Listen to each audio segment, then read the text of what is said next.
Who this been watching? Who this is me. I've been watching with these two things right here.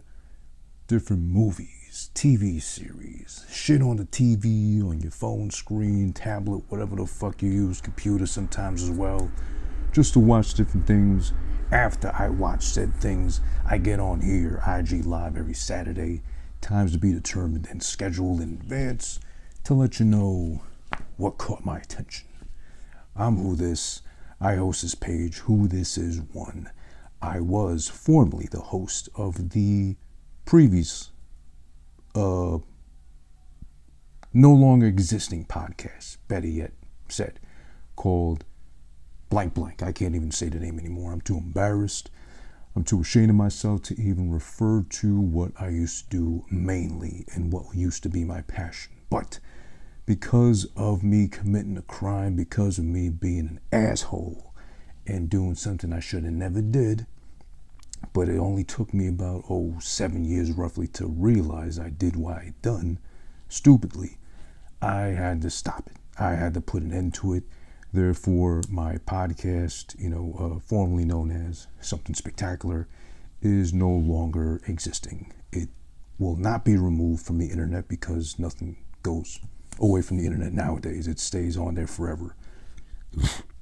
Excuse me. I drank too much seltzer.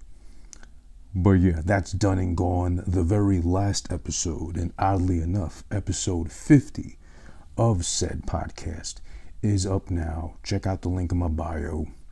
You can listen to it via all DSPs, digital streaming platforms, audio format meaning Spotify, iTunes, SoundCloud, Stitcher, Google, whatever the fuck else, however the fuck else you get your podcast is up there too.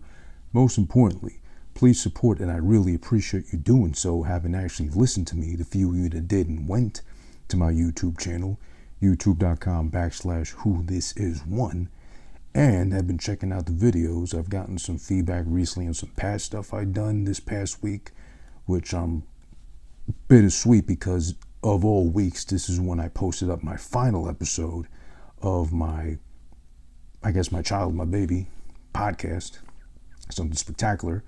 But again, I also got some praise and comments and some likes from out of nowhere, which is always very much appreciated. And I really appreciate those of you, again, who listened to me from here and actually went to the YouTube and checked out whatever I had up on there too and showed that some love. But yeah, those of you that haven't yet, I'd really appreciate it if you did. It means a lot to me and it helps me get more views, at least now for the only thing I'm really doing anymore, which is this, Who This Been Watching. Not your average movie review program.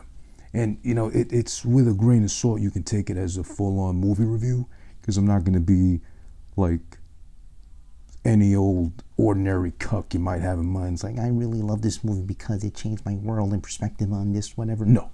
Simply put, layman's terms, even a caveman can understand and figure this out. Shout out to Geico. I watched the movie and then I tell you what I thought about the movie. Yes, there's a lot of that involved, but also I like to point out a lot of different things about the movie I watched, either calling it out for its bluff, or better yet said, saying the things you or someone else you might look up to might be too scared to say, because YouTube does have an algorithm, IG does too and such, and they might filter you to the bottom for keeping it real per se, as much as that term is thrown around, and I hate it by nowadays too. But yeah, that's basically what I do with Who This Been Watching. So that's it. And speaking of that's it for the old podcast. So don't ask me for no episodes. No new episodes of Something Spectacular. No more. Episode 50 again, please do me a favor. I shot something very special and close to heart to really drop the point home for that very last episode, episode 50 of the old podcast I used to do. And also, before we jump into today's feature film that we'll be discussing and dissecting thoroughly, shout outs to Above the Empty, the group that consists of, I believe his name is Patrick, as I was told and informed, and also wink wink, most importantly, because I actually interviewed him, I've interacted with him, and he's a pretty cool kid, Dr. Mike MD on the drums. They came together and put together the band called Above the Empty. Apparently they've been together for a while. They're not new, but what happens to be new is their current single released on all days. January 1st, 2021, 1/1/21. That's a lot of numbers, so hopefully they bought a scratchy or like a quick pick lotto ticket after picking that date of all days with all the numbers involved. Numerology, of course, is important. Above the Empty with their new single, Liberate. That's out now. I used that, I asked for permission, of course, from Dr. Mike MD first. He granted me and blessed me with being able to do so, so I used their current single, Liberate, or as I thought at first for some reason, because I was thinking in Spanish first off. I might have just flipped off Telemundo, I might have just ate some overly adoboed out chicken breast or whatever, but I read it first as Liberate. But it's Liberate from Above the Empty. Check it out on YouTube. It's on their IG page at Above the Empty. Shoutouts to Mike, the MD, drummer, about to be a neurosurgeon, I believe. Correct me if I'm wrong, Mike. And, shoutouts to the other guy, Patrick, I believe his name is. If I'm getting it wrong, apologies, bro. But apparently you're not on IG, so I can't really properly shout you out. But yeah, much love to them. And much appreciated for letting me use their song as the soundtrack for the Goodbye episode of that podcast that I will no longer be referring to as at this point onwards. So don't fucking ask me no more. All right. Now, excuse me. For today's edition of Who This Been Watching, we're throwing it back to 1995. To be specific, I believe it's August something, 1995. No, it might be sooner than that. It was summer, give or take. I do remember when the movie actually came out because it was one of those, as a child, 10 years old in 1995.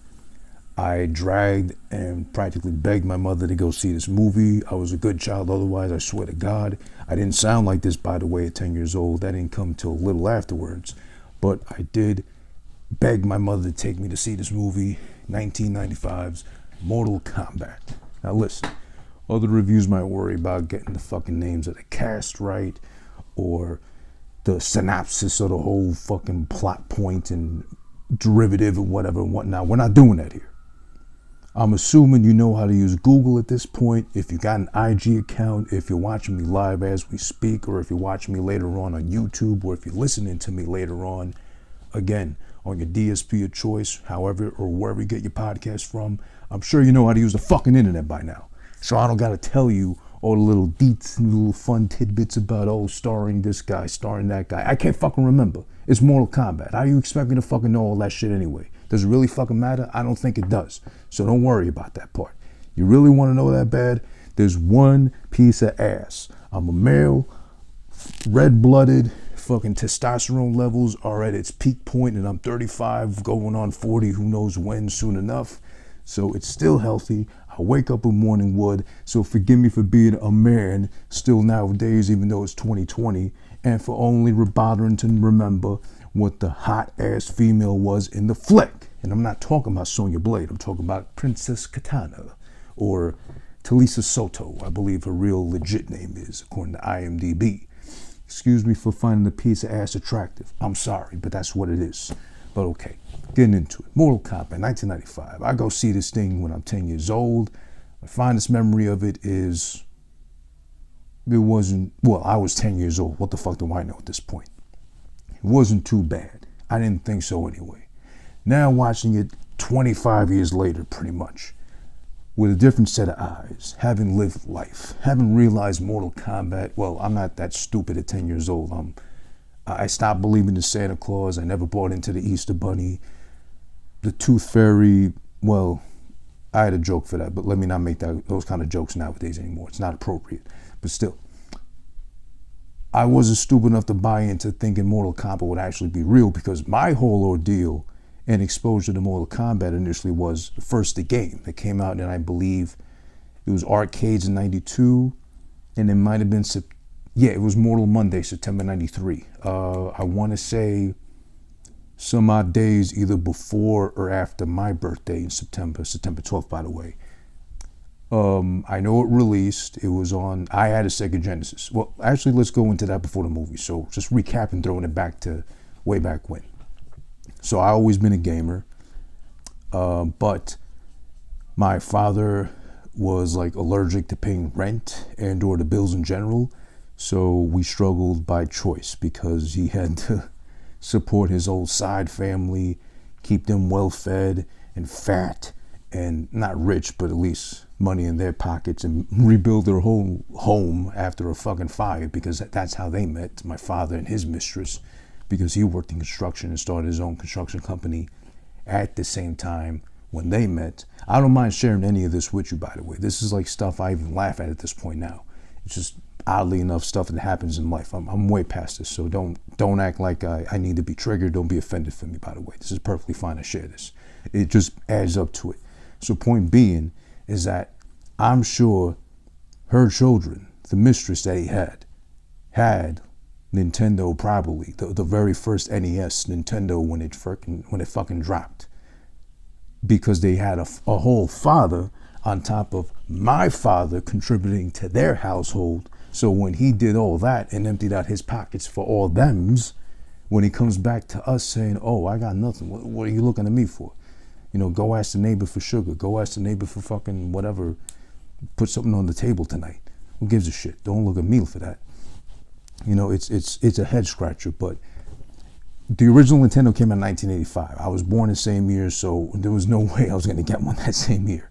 So I guess in that sense, it did make sense. I got one finally in 1990, 5 years into the the Nintendo being around.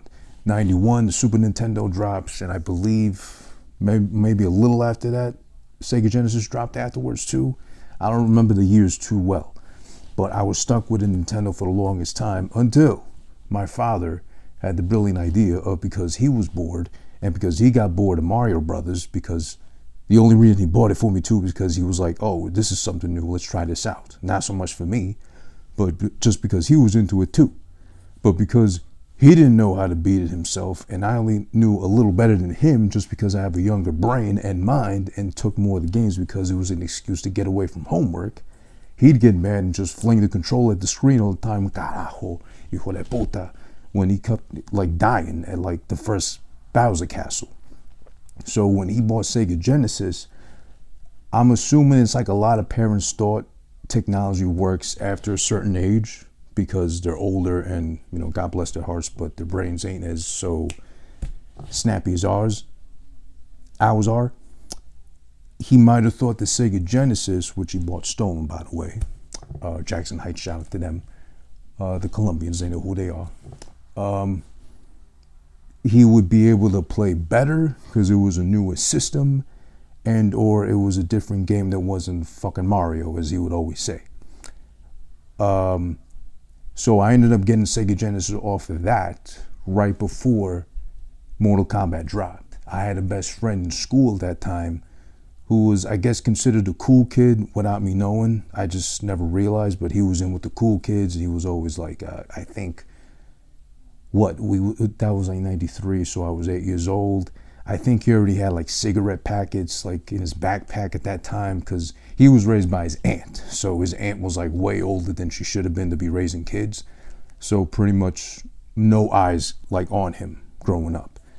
He'd have cigarettes, he didn't have weed, but he definitely had cigarettes with him. And I think he was just one of those that had them but never smoked them, because I think he couldn't figure out the lighter, just like I still can't the flicker, the lighter, whatever thing. So he brings over Mortal Kombat the day it came out, Mortal Monday, same day it dropped, because of course Ant gave him money. He said he wanted a game, got it, brought it over. I only got one round into fucking, I don't even know which characters we played, but I do remember we played one round of Mortal Kombat. My mom, nosy as fuck, comes into the room to check on us, not even to feed us, not even to do something as nice as a mother should in that case, just to fucking snoop and see what the fuck we were doing. And of course, she sees him, I think, it might have been Sub-Zero, it might have been that like ripping out the spine fatality he pulled off. So then she sees that. My mom's not a religious nut or a maniac like that, but she was in some sort of religious affiliation at that point, so she damn near lost her mind. She sends him home that same instance. He has to pull out the game in a quick hurry, of course. he's out the house, and as soon as he leaves, or she slams the door right behind him to get him the fuck out the house, the only time she ever started cursing when she was about to beat my ass, next thing you know, I'm laid out. All I see is black, and the next thing I know, I wake up, all I'm looking at is at the ceiling. And some stars around my head, but still, like, okay. Menopause is a bitch. She was like kind of in the midst of, or I think phasing out of menopause at that time, but Mortal Kombat was like the trigger point. I guess all the blood reminded her of that week coming up of that month. I don't know, but still, that was my earliest memory of Mortal Kombat. So fast forward to 2 years later, thank God my mom didn't speak English. I wouldn't even say well, like barely, in 95. So when Mortal Kombat the movie comes out, she does trust me enough to go with that same friend, I believe, Michael, to the theaters out here. I'm referring out here to Queens, New York, to the theaters that used to be on Steinway Street to go see Mortal Kombat. Because it's whatever. I'm with another dude, so nothing can go wrong. We go see it, and I just remember it being like pretty cool. And I didn't love it as much as he did or other kids did, feeling like it was so badass because they saw Mortal Kombat. I was like, you know what? It wasn't great. Because the only other times I got to play Mortal Kombat or even like got to witness the gore and the fatalities and all that shit was like overseeing at other kids' house, because she would still trust me to go to the kid's house, but then I barely be there for like an hour, and she'd be coming back and picking my ass up. You know, barely got to live a life. I mean, I'm 8, 9, whatever, but still, come on, let me live. So that was my only direct exposure. So I went into Mortal Kombat the movie thinking, as I'm sure a lot of people did, even if they had a better idea of what PG-13 or PG meant, I thought I was going to see like heads flying off. I thought I was going to see hearts ripped out with Kano and people getting burned alive via Scorpion, whatever too, but none of that happened.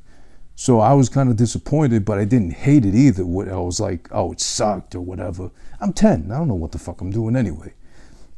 I'm still like probably picking my nose and scratching my ass, or maybe the other way around too.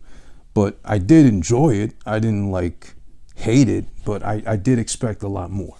Which is my one first gripe with the movie. Considering it's 1995, okay.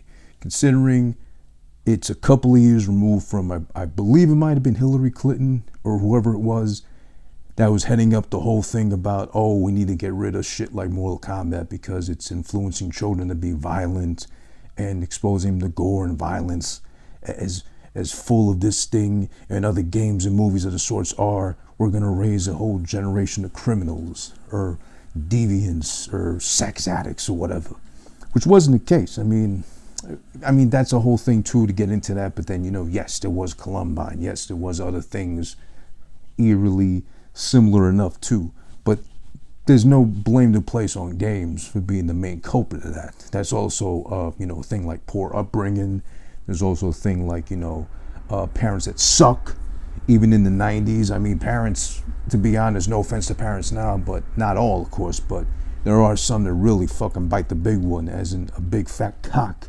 How much they suck, and sucking off with teeth, how much it hurts to realize that they suck as parents, and they're doing a bad job parenting because they're worrying about being their best friend's child, they're worrying about being their child's friend instead of being who's supposed to raise them, or who's supposed to discipline them and teach them right from wrong, how to be an upright, contributing citizen of the world, and or a worthy member of fucking society.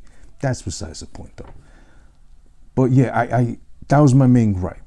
Hoping it had been more gory, I think it would have made it immediately, okay, maybe not immediately, but at least better.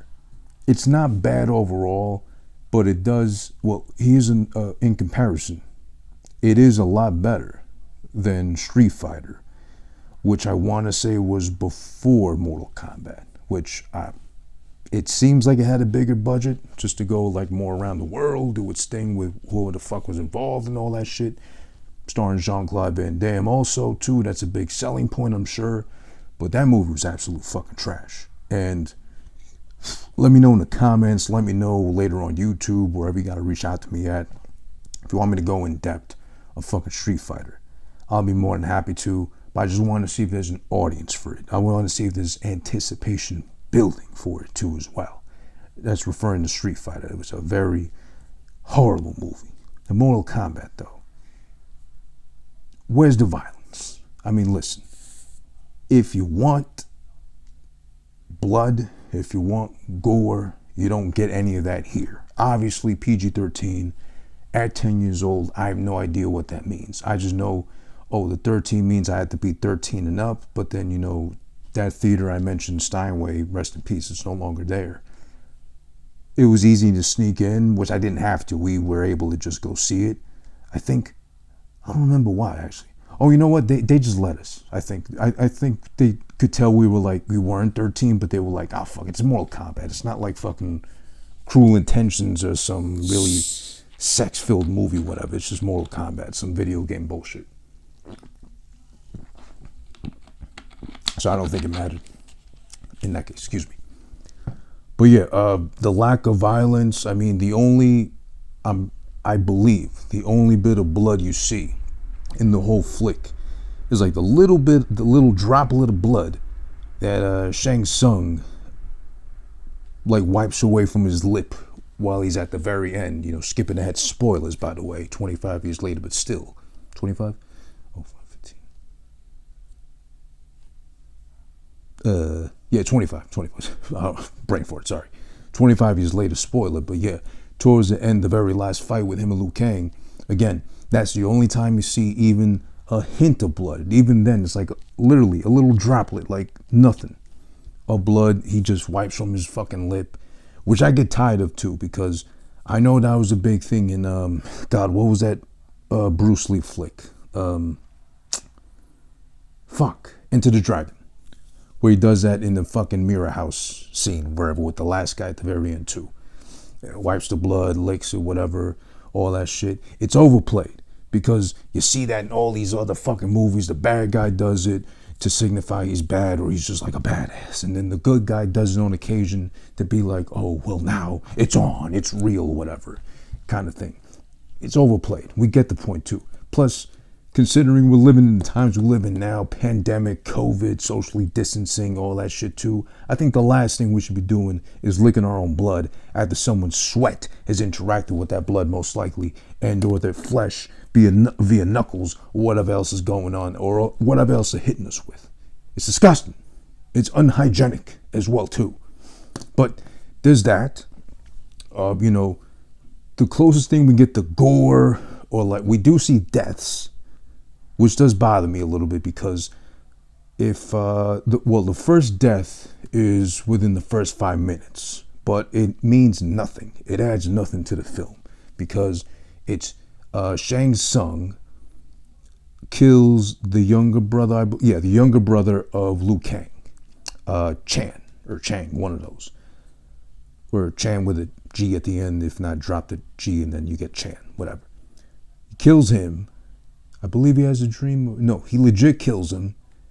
And then Liu Kang is able to see it through a dream. Or I guess maybe like he just sensed in his mind that his brother died or whatever. Or he probably relived in his head. Better yet said that might be it.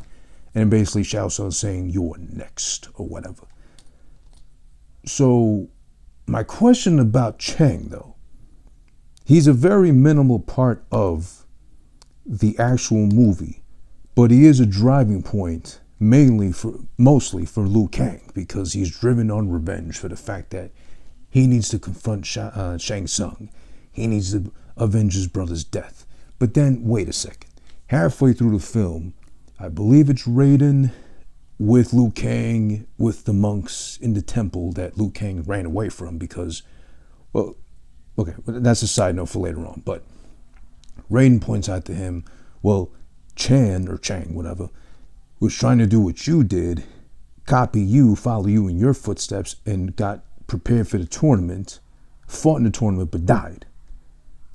And then Liu Kang's like, well, why'd you let him? You're a fucking god. You could have protected him. Why'd you let him? Or why'd you even let him get into the tournament? You could have stopped him. You could have talked him out of it. Which does make a lot of sense, because it's odd. Why do I have to avenge my brother's death if my brother sucked? Or my brother maybe had half the training, maybe little to no training compared to what I had. I never knew for the longest time these monks, I don't know if all, of course, but at least these monks from where Liu Kang came from had all this kind of fighting training and like martial artists of some sorts too. They could defend themselves, and somehow Liu Kang's a chosen one, which isn't really explained either. I guess he's a chosen one because they proved his brother sucked. And because he was younger, they thought, well, he's the younger one, the more spry one. He might be more flexible. He might be able to do more. But then they probably, maybe they already knew in comparison, having seen him fight before somehow, that, well, he sucks, but we'll let him do it anyway. He might just pull it off somehow. But then he dies, and then it's like, well, he did suck, but there's always Liu Kang. He's the chosen one. Let's just put it on him now, somehow, some way. I never got that part, to be honest. But if it makes sense to anyone else, or maybe there's something I'm missing, feel free to point it out at some point here in the comments or wherever else you're at. But there is that. So basically, Liu Kang has to avenge his brother, not only for his death, but because his brother sucked in comparison to him, which again, he's somehow the chosen one. Okay, there's that. That's the first death in the film, and the lead-in death. What the fuck am I saying? Excuse me. That's the first death we see in the movie. Okay. So then after that, we probably, I'm jumping ahead. I want to say it might be, God, I don't remember, to be honest. I think it might be Sub-Zero's first fight, which is another thing that bothered me a lot, about how Sub-Zero and Scorpion were misrepresented in this film. They weren't really given the proper justice, considering, I believe still, they were the most popular characters of the franchise. I mean, there's Liu Kang, whatever. He's like supposed to be the lead good guy who gives a shit. Johnny Cage is the cornball, asshole, lead Hollywood actor guy, which is cool. The role is played well by whoever it was. I'm not good with names. Okay. I never liked Sonya Blade. In the fucking game, she was...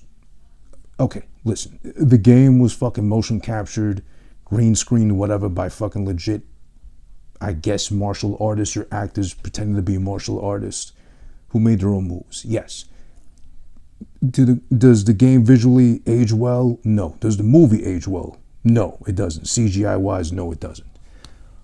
I get that. But even in motion captioning, CGI, whatever the fuck they did for those actors in the game specifically, Sonya Blade sucked from back when too. Her moves look fake and stiff and just stupid. Outside of the fucking sidekick that Johnny Cage had, outside of the bicycle kick that Liu Kang had and all that too, Sonya Blade never convinced me. I never liked her as a character. In the movie, holy shit, I don't fucking like her. Listen, one man's opinion, I feel she was miscast entirely. They could have gone with someone else. I'm stretching here. I'm absolutely reaching here. I can't think of another tall, leggy blonde at that time in '95. I'm not too familiar with like who was out there at that time that could be that. Renee Russo was too old. She wouldn't look right. Sandra Bullock might be too short to play that, and she'd have to be a blonde. Well, the young Sandra Bullock was kind of hot though. God, I don't know. Cameron Diaz, was she around? No, she had just done the Mask, maybe in 1994. Maybe? Nah, I don't know. Maybe she wouldn't have fit either. All right, so maybe there weren't a lot of blondes, at least that I could think of, or people that could pass off as blondes that could have played Sonya Blade. But at least the girl who played it, Brigitte Nielsen, I believe her name is, didn't really convince me to do it for me throughout the thing. She had a cool intro. The way they introduce her into the film. She's a fucking cop with a fucking squad of cops busting in on a nightclub in, I believe it was Los Angeles, in the middle of the fucking dance, rave party, whatever's going on. They're fucking knocking people out. They're fucking taking people out and all that. And she's on the hunt for fucking Kano, her arch nemesis in this case, because she killed one of her partners of her squad. So now it's her life mission to fucking hunt him down and take him out. Proof of that was just, again, great intro, cool introductory scene of a character that's otherwise kind of corny and, you know, could have been left behind. She has a line which proves her corniness and only certifies it, when one of the guys says, you're going to have to let your guard down one time and just trust us. You know, we're a squad, we're a team, whatever. And she says, quote, I only trust one person. And you're looking at her. And it's cringe. You know, the actress, the fucking dialogue. The dialogue throughout the film, too, is like, it could have been better. The story, too, is kind of here and there. It's kind of ping-ponging off the three, too. And, like, one means less than the other. One makes less sense than the other two. I mean, Johnny just wants to validate himself as a legit martial artist who is an actor, but he's not a cornball. He doesn't have stunt doubles like the press is writing or the tabloids are alluding to as well. So that's his MO. SONYA just wants to kill this one guy, so why even bother having her in the tournament at all? Which I still don't get either. Why is she chosen of all things? And then you got Liu Kang, who might have some tie-in to the guy that's like wanted to start a tournament and even have it go on in the first place, did kill his brother, but then he is the chosen one. He doesn't want to be the chosen one, or I think they just threw it on him because, well, his brother died, so we might as well make him the chosen one per se. So he's out here doing his thing. Okay, that doesn't make sense to me either. It still doesn't really much, but whatever. I don't know. And I'm still stuck on fucking Chan. He sucked. He went to the tournament anyway. No one really stopped him. No one talked him out of it. And they just let him do his thing. Okay, there's that too. But again, getting back to Sub-Zero and Scorpion. They do have cool intros as far as, I love the fact that, and I still remember that from the movie, the first time watching it when I was 10 years old in theaters. The fact that they actually put money, budget-wise, production-wise, whatever, into the costumes, into their looks. They look like the actual characters from the game. I don't know if anybody else has that gripe or that issue, but I hate when they make movies based on video games. And on top of all things besides changing the story, changing narratives, this doesn't happen in the game. This isn't anything to do with what the franchise is about. The best proof of that is the fucking Mario Brothers movie, which I'll also do too. Let me know if you, with feedback if you want me to do a review on that, because that was also wow bad.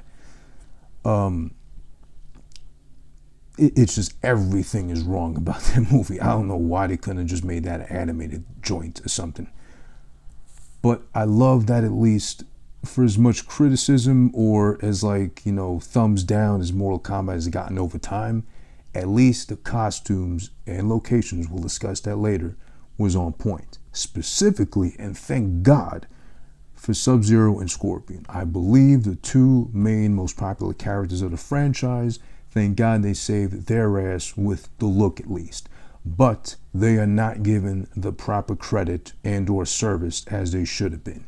Because yes, Sub-Zero does get one on-screen death of a monk, which is useless, and they're like the fucking the putties from the Power Rangers series, the first one, not the fucking million incarnates that came in after fucking the 95 version of it.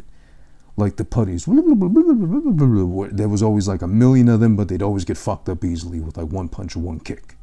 And it was always a dramatic, you know, backflip into the ground when they got hit or they were like dying or whatever. But at least he did get that one kill on screen of a monk. I feel that both Sub-Zero and Scorpion should have gotten at least a couple of kills, if not of the other characters or cast of Mortal Kombat, but at least some more monks or some more random fighters at least. Tally up to that scale of they've got these kills, we've seen them kill and be badass and live up to the character's clout that they've gotten from the game and the franchise and fan base, instead of just the way they got mistreated. Okay, yes, there is a Scorpion and Johnny Cage fight, which this is the benchmark for me of this movie. This is where I either know if this scene's coming up, I'll watch the rest of the flick, including specifically that scene.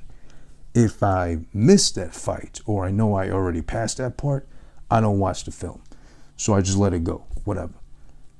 I love that fight. I believe it is the best out of all the fights we get on screen, and it is where the movie finally shifts into second gear, as far as the timing, the pacing, fight after fight, practically after that point, is great to see. And especially this fight, because it just cuts right away to it. It's Johnny Cage walking around in what seems to be a forest, which I think they were alluding to one of the stages in Mortal Kombat 2, if I'm not mistaken, a forest level, excuse me.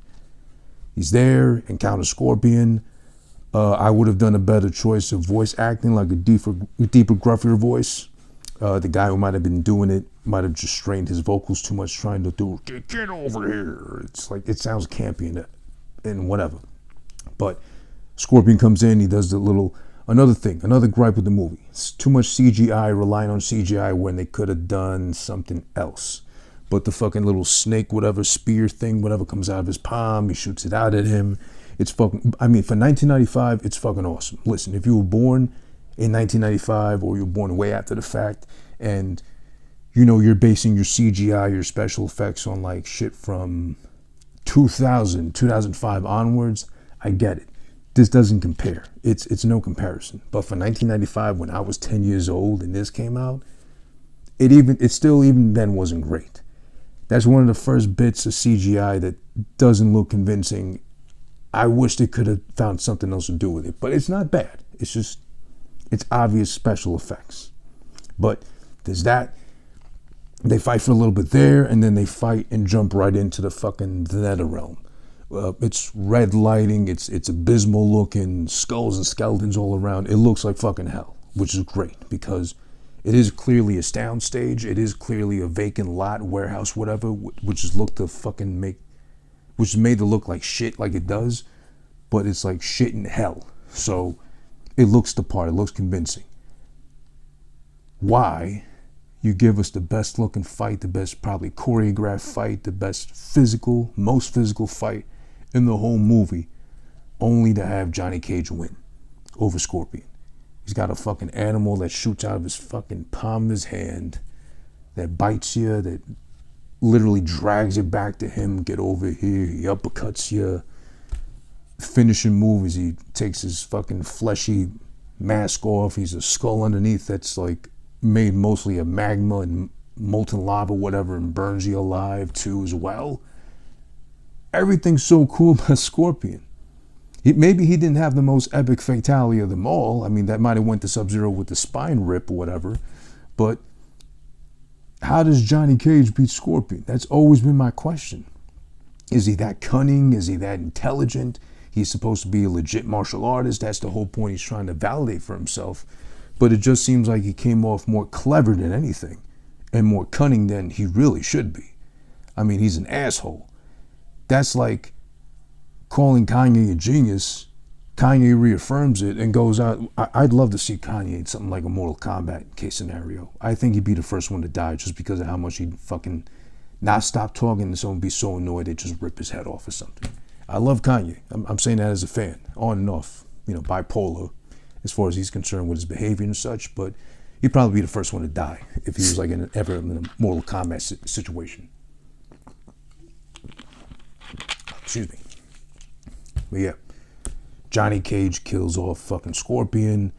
He does the same later on to fucking Goro, which that's another thing we could talk about. But then back to the misrepresentation of Scorpion and Sub-Zero, at least in this film. It's next thing you know, we find out Scorpion is nothing more than a skeleton with magma boiling inside of him. He gets his head sliced off. He blows up, implodes, because now all of a sudden the magma, molten lava inside of him is up to a peak level where he can't contain himself no more. Or maybe because he got exposed to the oxygen, the CO or something, that combusts and just fucked up the whole elements inside him, and then he just explodes, excuse me. Then he's gone. Then that goes into Liu Kang with Sub-Zero. Second best fight, I believe, in the whole movie. The most physical contact, not so much flipping action, not so much yoinking or like action, wiry, jumpy action, whatever too. It's like legit they're fighting, pretty much. It looks convincing enough. I don't get how the fuck. Well,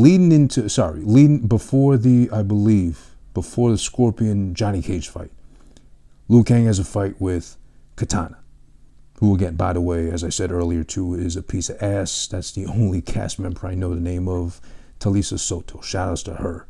If anyone knows where they can reach her at, let her know I said she's a piece of ass. And I mean that with the utmost respect, considering I believe she's married to Benjamin Bratt. So there goes life. I missed my shot. 25 years later, but still, I'm talking about. But she hints to him. I hate this fight. It's so stupid. It's physical, it's cool, it's a man versus a woman, it's kind of cool in that aspect too as well. But then she's dragging it out too much. She has to like subdue him 3 times to give him 3 different like Shakespearean-like spoken hints on his next battle with fucking Sub-Zero. She's like, well, blah, blah, blah, blah, blah. Shakespeare-esque. And then the last one is, to defeat your next opponent, you must use the element of life or whatever. I don't understand this. Now call me stupid if you must. I'll admit to it. I'll own up to it in this case. I'm not shy of that.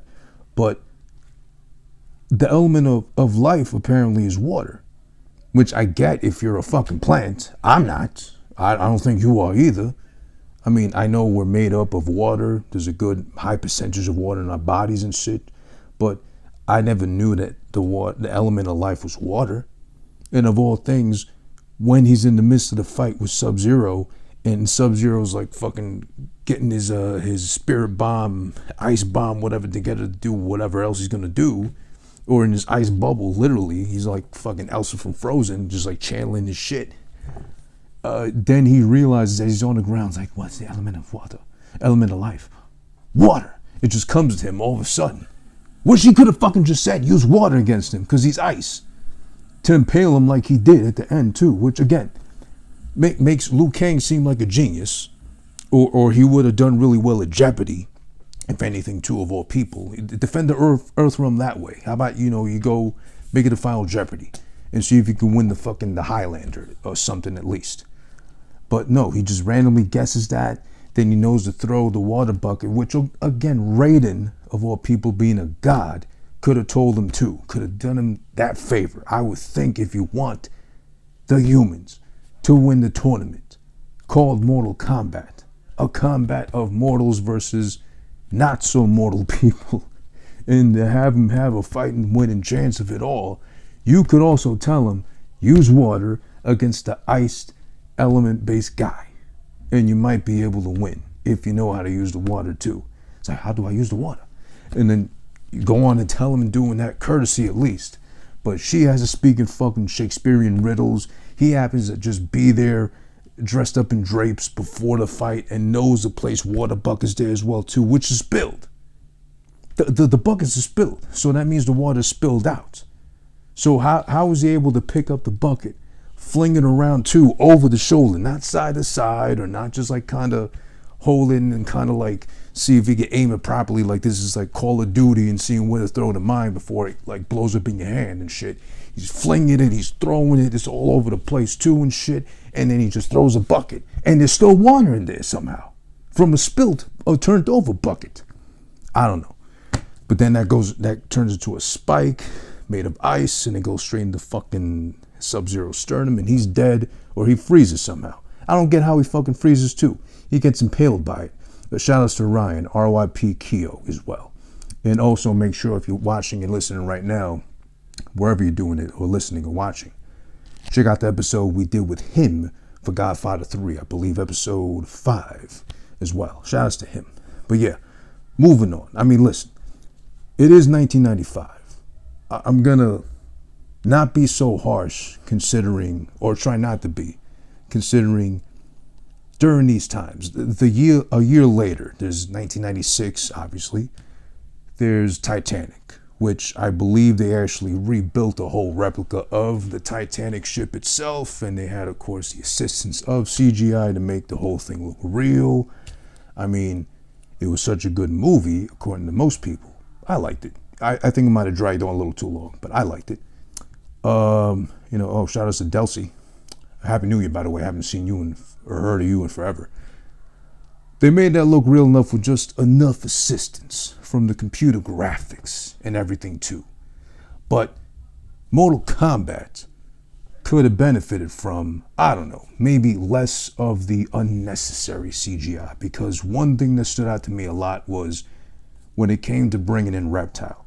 This is 1995. Again, computer graphics ain't so technologically evolved as they are in like 2015 or 25 years later now, 2021. But still, Reptile was poorly done.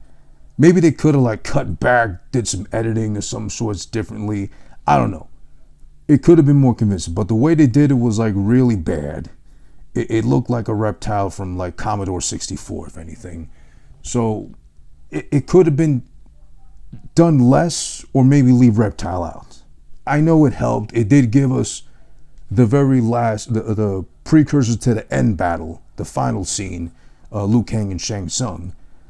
And I'd say probably the neck and neck tied with Sub-Zero Liu Kang is the second best fight, maybe the third best one of the film itself too, Reptile and Liu Kang. But it's just so cheesy, it's so bad. And I know, again, 1995, we can't really expect, life-altering graphics or special effects being done, but it's no bueno. I don't like it. And that was the first bit of proof of that too. There's some other things too as well. I don't know. There's a lot that does go wrong with the movie. There's a lot that could have been different about the movie.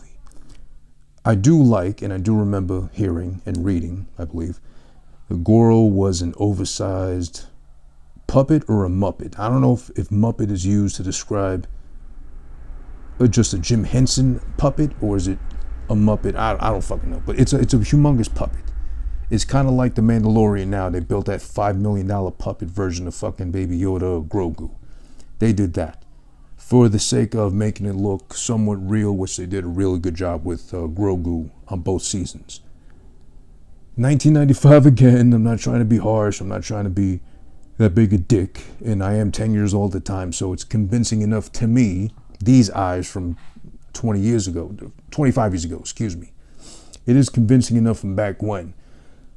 But they didn't do a bad job. I was just thinking, why not put a short guy on top of another guy in a suit, put the arms on the other guy. Well, no, that wouldn't work, because then you got the normal sized guy with arms down here, then you got the short person on top with full size arms, but then they can't really fully reach out because they're, like this instead of being like this. So no, that didn't want to work either. Okay, so I guess a puppet in this case. See, I figured it out on my own, like a big boy. The puppet works in this case, in the case of Goro. Goro, at least he had a bunch of deaths, a bunch of souls taken before his fight with, again, Mr. Miracle Man, fucking Johnny Cage. The guy that can defeat skeletons that spit hot flames like they were Dylon, top 5 favorite rappers of all time. And the man who could beat a fucking half dragon, half man, who's like 8 feet tall and got 2 extra arms on top of that. And all 4 arms are brolic and cut.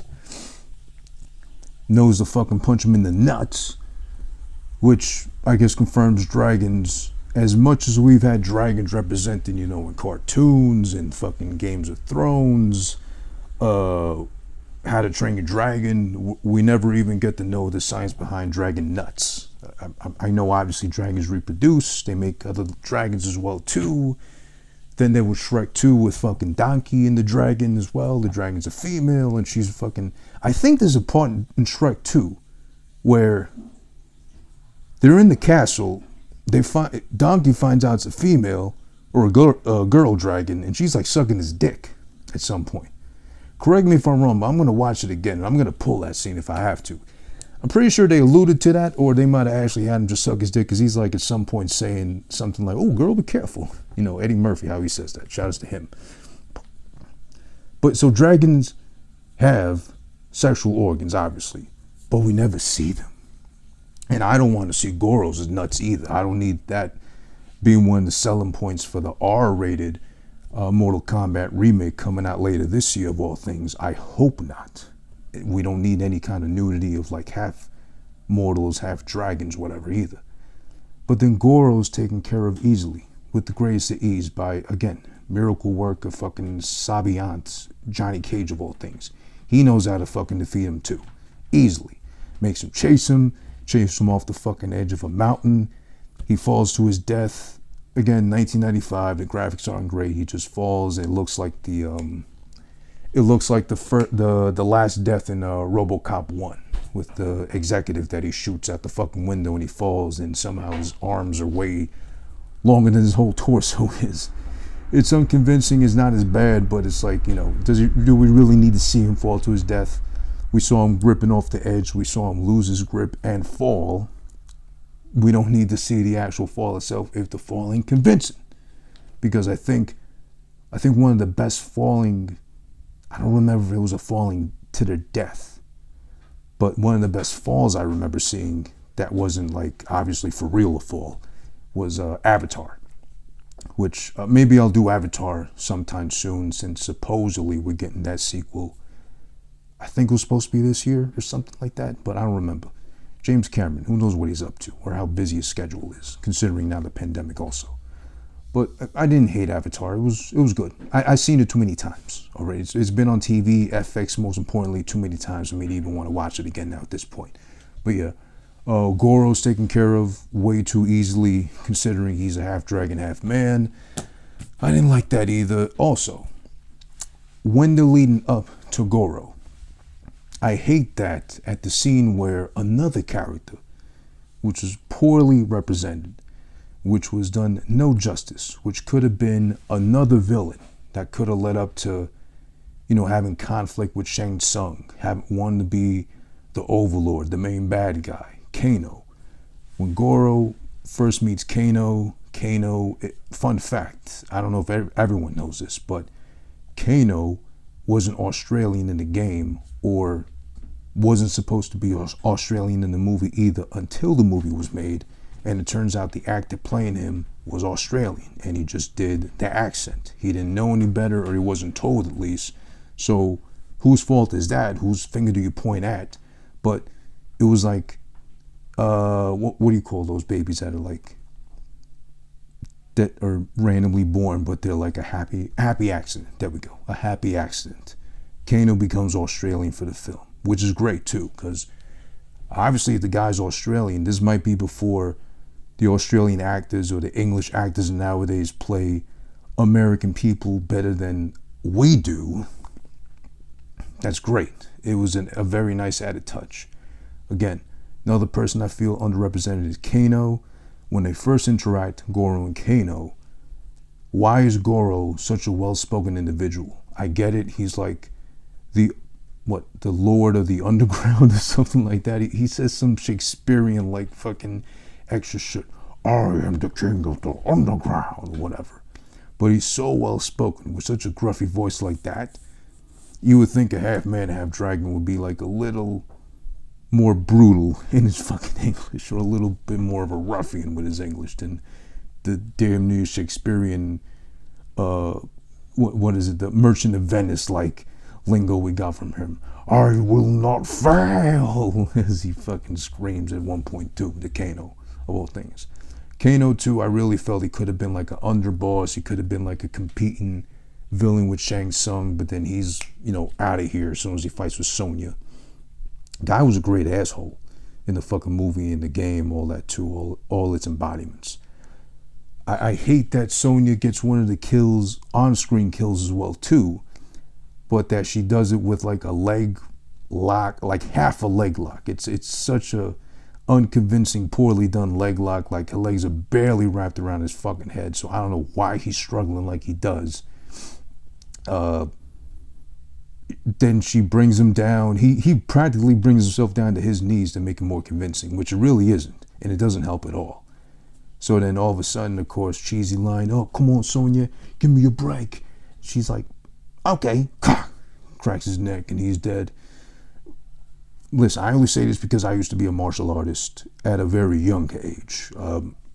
If ever time permitting and I could find a school that's affordable, I'll take it up again. But basically, with that being said, that's not a convincing fucking representation of a leg lock or wrapping legs around someone's neck to break their neck, of all things.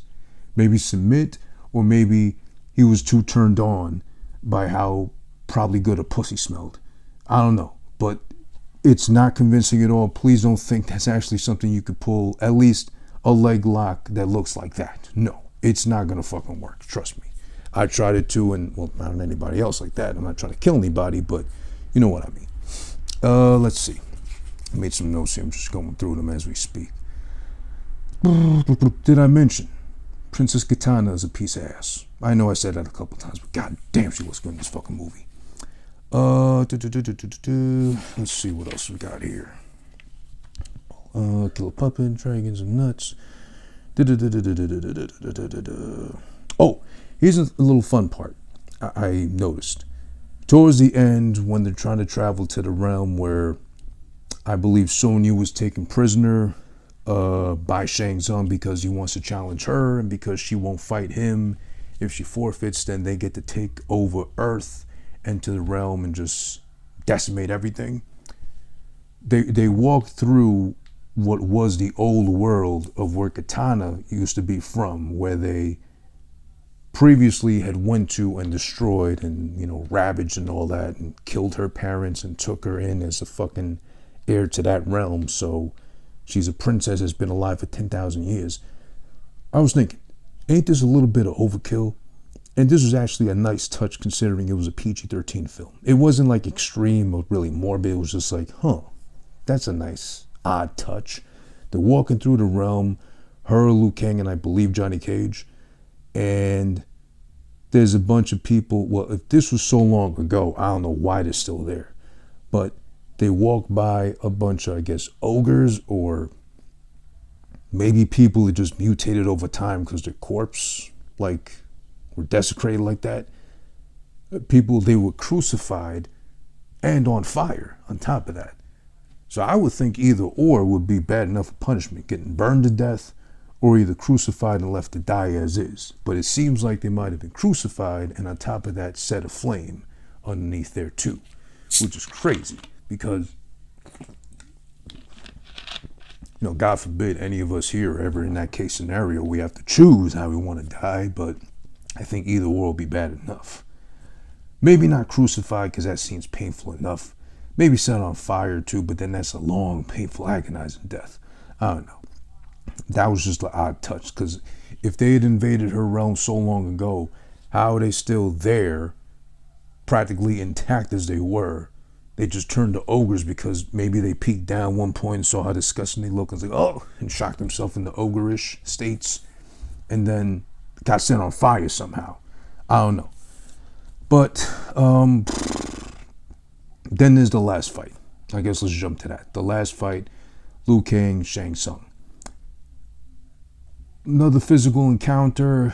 I like it. It was cool overall. I really like that it's a simple touch. And I love the fact that they alluded to the location too.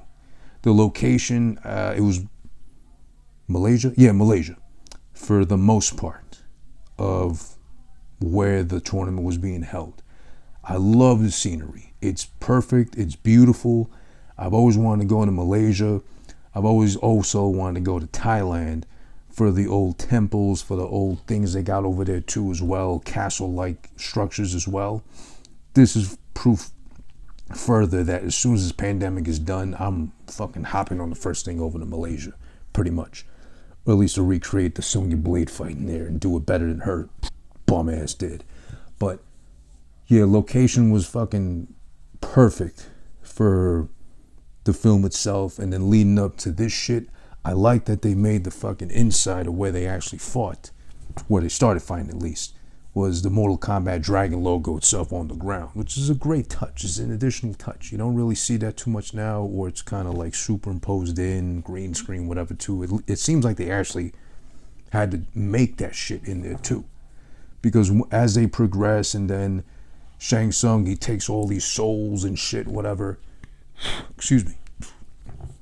And then Liu Kang has to fight off all the other souls of past combatants that he had taken their souls from, and kills them all in one hit KOs as well too. Liu Kang's that deadly apparently.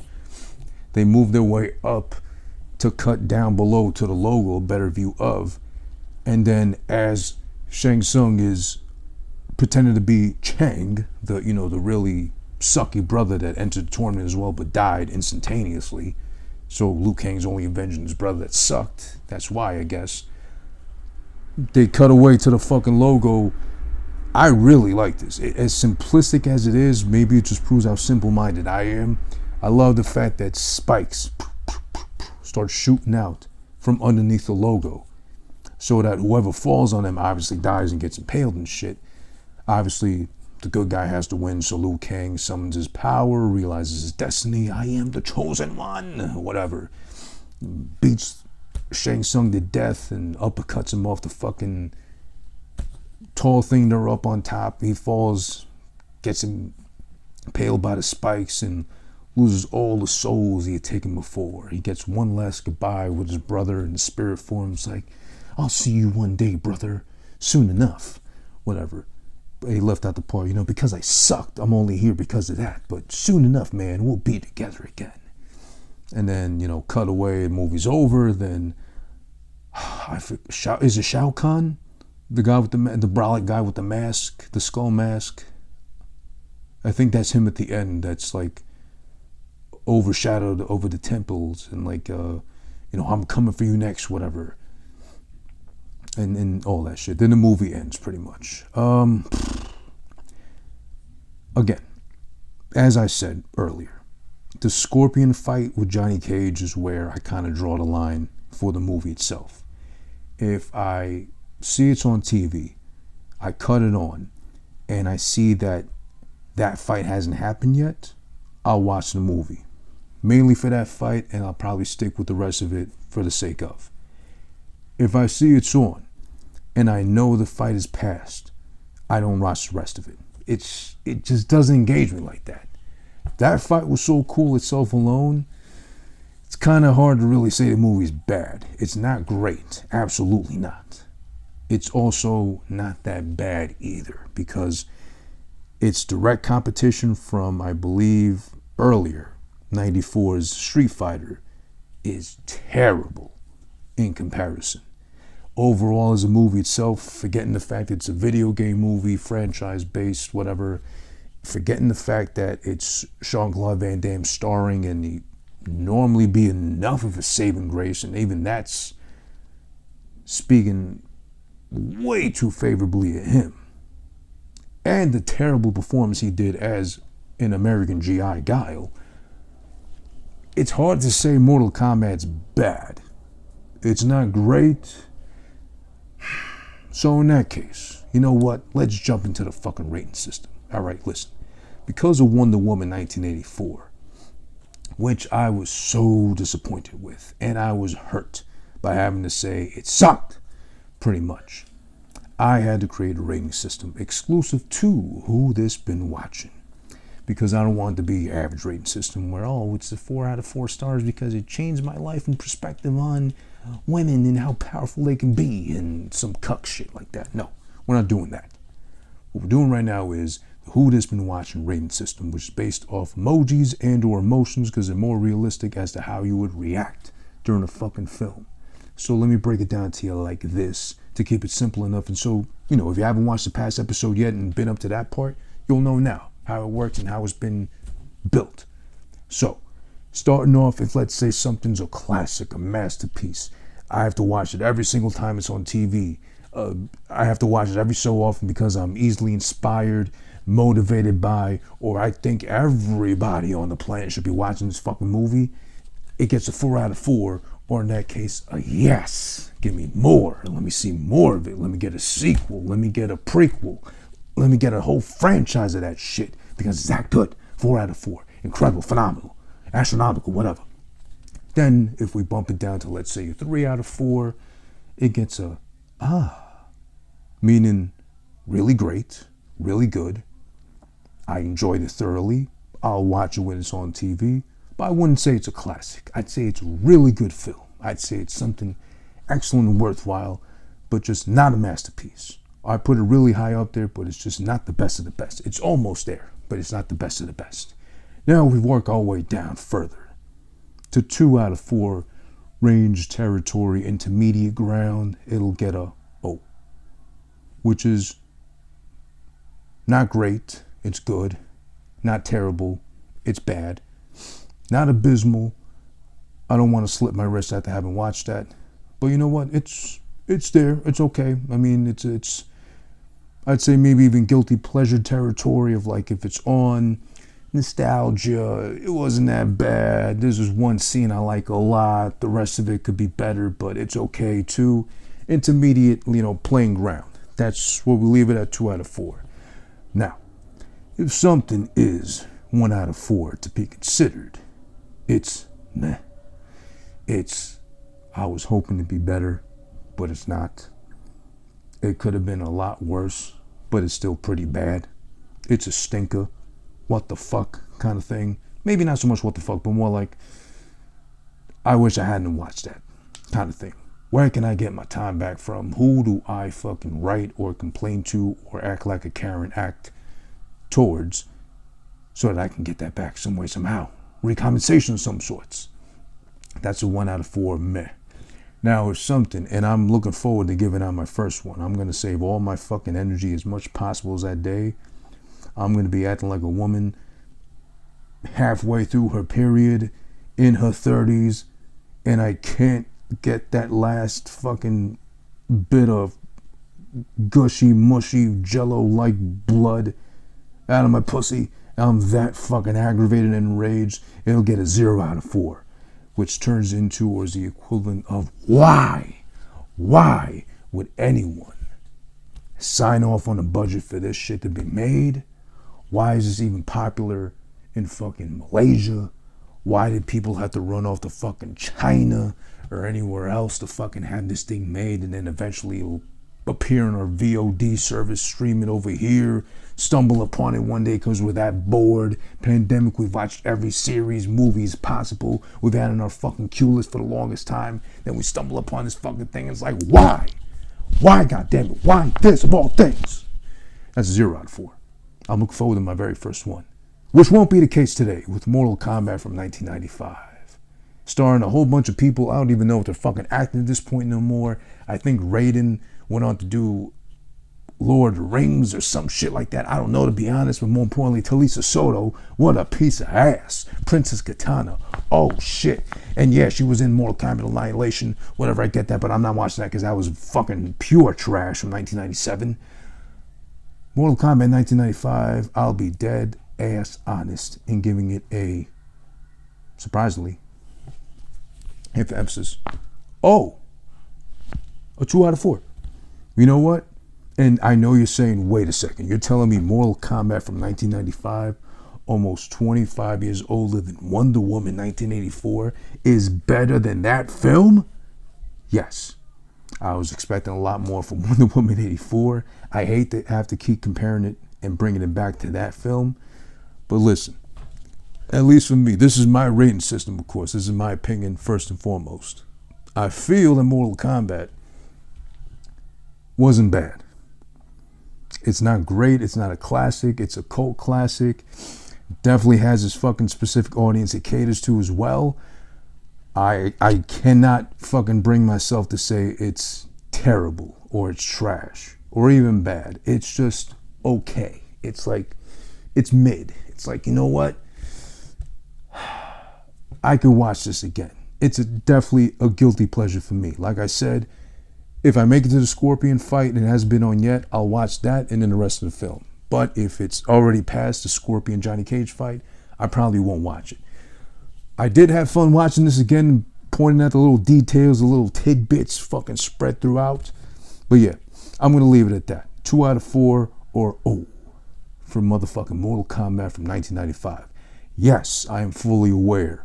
There's a remake, as I mentioned earlier, coming out later this year, I believe in April, on HBO Max. And I believe in theaters, considering if there are any more left open. I know there are a couple open, but they're kind of scarce and so spread out. It's like, unfortunately, going to the theaters isn't a thing really at this point anymore, which breaks my heart because I used to love going to movies and watching shit in the theater, and really it's like a quick 2-hour escape, especially if a movie's good. It's always worth it and worthwhile.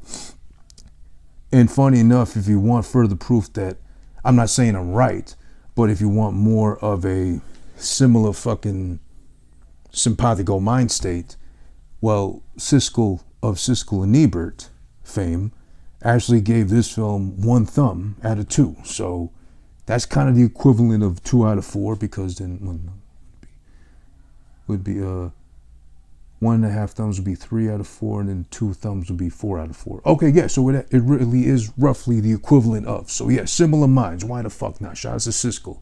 I know Ebert passed away. Rest in peace to him. I don't know if I think Siskel's still alive, actually. So shout outs to him if he's still living. I'll have to double check that. And apologies for not knowing that in advance, but that was a fun little fact to share with you. Just like this was fun to share with you right now. Who this been watching? Always here first on IG Live, here on my page, at Who This Is One. Thank you for joining me as always. Please remember this episode, just like every other episode of Who This Been Watching, will be up on the YouTube, Who This Is on YouTube, or / Who This Is One, as well as all streaming platforms of choice where you get your podcast from.